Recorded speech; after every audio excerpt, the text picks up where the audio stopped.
Hey guys, welcome to the second session of Power Sharing. I'm Ankana, your master teacher for social sciences at Vedantu, hoping all of you are doing amazing and are staying home and staying safe. So let's get started with the second session of Power Sharing. So awesome is this chapter, it's going to be over today. Guys, make sure whatever doubts you have, you are posting it in the comment section so that in the next session, which is going to be the doubt in the Menti session, I'm able to pick it up from there. Now let's get started with the discussion of homework question, answer to the homework question from the previous session. It is Act of 1956. Okay, and people who have answered the fastest are Surinder, Avni Gupta and Gopal Godara. Congrats you guys, I'm so proud of you. Rest of the people, you remember your name can also be here, and I would love to see everybody's name here very soon. And how can you do that? Make sure that you're putting your answers in the comment box, not just in the live chat. I keep saying this every time, and that you're liking liking the video and subscribing the channel. Okay guys, okay, so let's see what are we going to do today. So we have already finished the first half of the chapter, if you remember, where we discussed that how in two countries we took the case of two countries where power sharing was not done, and we saw how these turned out. I mean, like, we saw how power sharing was different in those two scenarios of Sri Lanka and Belgium, and how it turned out for, the better or the worse for the government.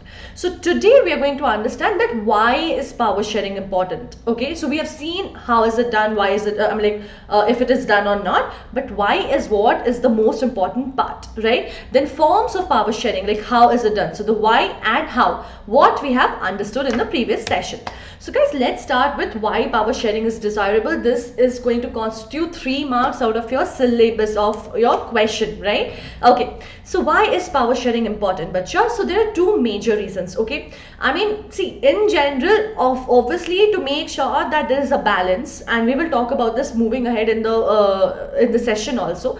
But in general, if I think about it, like, why would anyone want to share power? So that no one is misusing it, right? So that it's not consolidated in one part. And that's the whole idea over here also. But if you think in the context of people, what makes it important, then morally, if I talk about, that's the spirit of democracy. Democracy is all about no consolidation of power in one place. So that's one major reason, right? That's the whole idea of democracy. It will not be justified if power is not being shared. Then again, what is the difference between autocrat and democracy? A democrat, it will be the same, right? So in order to maintain sure that we are drawing that division, we are drawing that boundary and segregating it. And then second one is, of course, the prudential reason. Now, what do we mean by prudential? So things that, we are planning with the idea of making sure that we are caring for the citizens, that we are thinking of a long-term plan and not a short-term plan. So how Sri Lanka thought initially, if you think about it, they thought that forcing their will help them out. It's a solution for short term, but it's not a solution for a long term, and you need a long term solution when you want to run a country. So it helps in avoiding any conflict, or any political instability in future. So when you're planning for the entire future, this is what you need to keep in mind. Okay, now we will talk about different forms of power sharing. We have understood why. Now we're going to talk about how. Okay, so there are basically 4 forms of power sharing, Bacha. So there's horizontal, there's vertical, among the different social groups, and then there are pressure groups and movements. Now let's say what are these.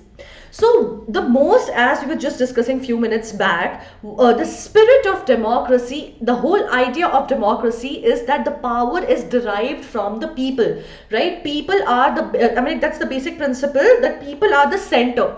They are the source of all the power, and it comes right from there, because democracy is what? For the people, by the people, and of the people. It's all about people. They have to be the center of it, right? So in order to make sure that that is assured, that is what we do. Now let's see how is it done and why is it done. So Bacha, as I was telling you, like, we just saw that people are the main source of all the political power. That is where the power is derived from. And what makes a democracy a good democracy? It is where people rule themselves. Nobody is coming in and saying, hey, this is how you're going to do, this is what you're going to do, because that is dictatorship. A true democracy is where people are deciding what needs to be done. They may do it directly or indirectly. Maybe they will choose that, hey, you need to do this for me. So that is what true democracy is, and which also means that the ultimate power lies in their hand. The ultimate voice is their voice, and everyone has a voice. Everyone has a political right which is equal in nature, and that is what defines democracy, where importance of every group, all the diversity and everything is inclusive. Everything is taken care of. So let's talk about the first form of power sharing, which is horizontal. Horizontal means what? A line which is parallel to this, So on the same level. So horizontal basically means division of power on the same level. There is no bigger, there is no smaller, there is no greater, there is no lesser.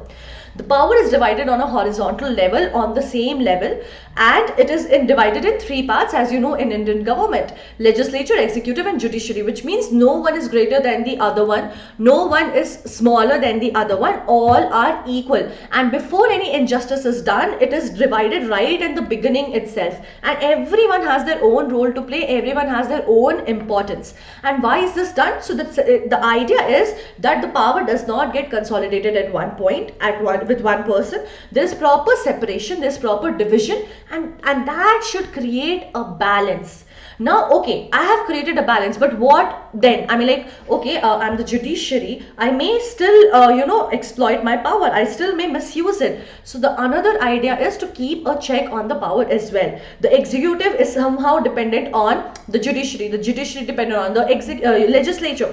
All are interdependent, and as a result of this, they are also keeping a check. Not as a result of this, they're not just interdependent. They're also taking a care, taking care of everybody's functioning properly. They're also keeping a check on each other. It's like there are three siblings. They are both scared that someone will complain to mother or father, so all of them are performing their duties. And if at any point this one brother or sister decides of laying back and not completing their homework, the third one will maybe push them or go and complain to the mother. So as a result of which, what is happening? The balance is there and everyone is performing their own functions. Then there is vertical division of power. Now this is where you can say that there is a vertical division, which means it's like climbing up a ladder. There's one step and the second step is higher than the first step. Then the third step is higher than the second step. Okay, you can imagine it, your family tree for that matter. And how does your family tree will get designed? You are there at the lowest level, right? The smaller one. You have your own importance, but you are obviously lesser than your father. Then your father is lesser than his father, which is your grandfather, right? So that's, imagine your family tree. So it is somewhat like that. All the members of the family are equally important. Everyone has a say, but everyone has their own role to perform. And somehow, just to make sure that proper hand holding is done, that division, that ranking in the family is there, and that is what should be respected as well. So at the top comes the union government, which is the central government or the federal government. Okay, then comes the state government, which is after it, which is the basic division of the country that has been done. In most of the countries, it's basically two levels, and the function of both the governments, the union or federal government or the state government, is properly decided, properly described as per the constitution, and so is in India. But in India, we have one more level. Why? Because the country is so diverse. We need to go at a very, very deeper level, and hence we have the local government as well, which further gets divided into municipality and panchayat. We will discuss a lot of details of all of these forms of government in the next chapter, federalism. That's all that is there in that chapter. Okay, it's all about this. Then comes power shared among different social groups. So now guys, in countries like Belgium, in countries like India, where there's so much of diversity, where there's so many people with so many different kinds of aspirations and interests in a group, there's a high chance of conflict, or maybe minority being suppressed or not being addressed or not being considered. So in order to make sure that they are politically empowered, okay, or they are not feeling sidelined, or to make sure that they are not getting, not just feeling, they are not really getting sidelined, we make sure that there are certain reservations given to them, or they are taken into consideration by different measures. So we basically share power in order to form empower these different social groups. For example, how community government was made in Belgium, right? Belgium assured that nobody would be neglected, to empower their linguistic and cultural history. background and legacy, they created this community government which was taking care of all the different communities. Similarly, here we have reserved constituencies, right? Because India has always had a history where the caste system has been very dominant. So to make sure that these people who have been culturally dominated, because of certain beliefs, have been dominated and are still in places like deeper somewhere in the villages and remote locations, where people are not really educated, not aware, are still very orthodox and conventional, they're still being suppressed. So in order to elevate them above all of this, we have reserved constituencies, and that is power sharing with different social groups, right? So making sure that all the social groups come together on the same platform and feel equally politically empowered. That's the idea of democracy, right? And then comes power shared among political parties. Now what is this? Coalition government. You might and you must have heard about coalition government. That's what the kind of governments are formed in so many places. Even in India, the central government, I mean, like the kind of government that has been, there have been a lot of times where the government has not just been of a one single party, but with in partnership with different parties. Now, what do we mean by coalition government? So which your coalition government is nothing else. You can imagine as in a classroom there are 4 groups. The classroom is divided in 4 groups, okay? But monitor has to be formed, and that can only be done when all those groups come together. So then one monitor is chosen, and then they decide, okay, fine, we'll forget our differences. The whole idea is that the betterment of the class should happen. So we will shake hands and then we will find one leader. So coalition government is basically that different political parties come together and then form the government. This also ensures that there is no one political party which is, dominating the rest of it. It reduces that. However, it's not necessary that all the time coalition government will be formed. A lot of times a government is also formed in majority. Okay, bacha? Okay. Now power shared among different pressure groups and movements. Now first of all, let's understand what are pressure groups. So as the name suggests, exactly as the name suggests, pressure groups are basically groups which put on pressure.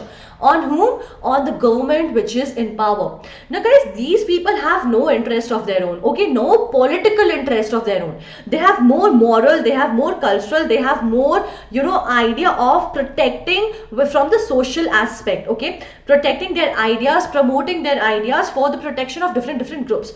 So they're basically different groups that have been formed for, traders, for craftsmen, or you can say for women. So different groups are being represented by these pressure groups, and they help in making of a lot of policies by forcing the government, not forcing, by putting pressure on them. So they basically are like a connector between the citizens who are helpless or who need help or who need attention. They help them get highlighted in front of the government who are powerful, okay, who can make these changes happen. So they basically organize actively to promote and defend their common interest or the common interest of those people who are being suppressed in some way.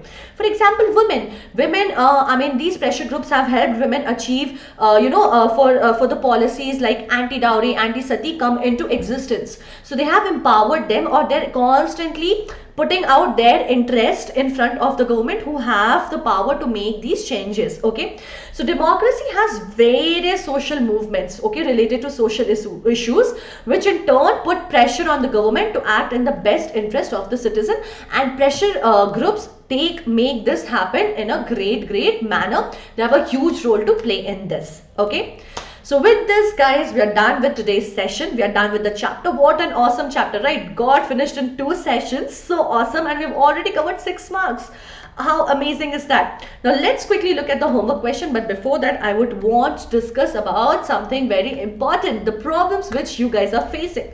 So as we have, I've spoken about this multiple times. You might have heard me talking about this so many times, but this is more for the people who are here for the first time. Also guys, people who are here for the first time, if not watched the previous video, make sure you do, to understand that why is power sharing important. Just by understanding the rule, it's not necessary that you'll get it through. Make sure that you also see 2 case studies of Belgium and Sri Lanka that we have done, which makes us understand it better, right? Okay, so coming back to the point. So these are few things that, few issues that you guys are facing. You're not sure where to go and clear your doubts from. Even if you are sure about it, not all the time you're able to clear it because you do not have personal attention. You do not have the bandwidth to do that maybe, or maybe the teacher doesn't. Yeah. So that is one major problem. Then of course notes. How do I make notes? Where do I make notes? All of this, right? We're going to have our exams. Our exams are approaching. Then how do I prepare? Where the practice tests are, where the practice assignments are, when my competitive exams are going to happen. Then how do I prepare myself? And it's not just now. Competitive exams are going to keep happening. Now if it's just in the 10th standard, we have to keep growing one by one. Okay, then what schedule should I follow? I mean, like, board year, so important, right? And then of course choice of language, and this whole channel has been created because you guys demanded under the choice of language. So all of these things are going to be catered to you guys. We have a magic solution for you, along with a few bonuses. Talk about live classes, access to all the micro sessions, crash courses. Let's say you have missed the explanation of the first chapter, you can always go and attain it. You don't always have to depend on the replay. You can go and just talk to the be a part of the live session. And then of course you're constantly reading, you're constantly preparing, but you're not sure where you stand. So this helps you get your live performance reports and then one-on-one attention, right? You can always ask the question directly to the teacher. Why to wait for the comment to be read? So how can this be achieved? This can be done by being a part of the Vedantu family, by being a part of the Vedantu Pro program. And you can do this by just clicking on this link, or if you go on this link, vdnt.in/ytpro, you just have to choose your grade, your board, which board are you from. Check out all the details. All this description is right there. You don't have to just listen to me. You can find it all for yourself, and then just hit the subscription button.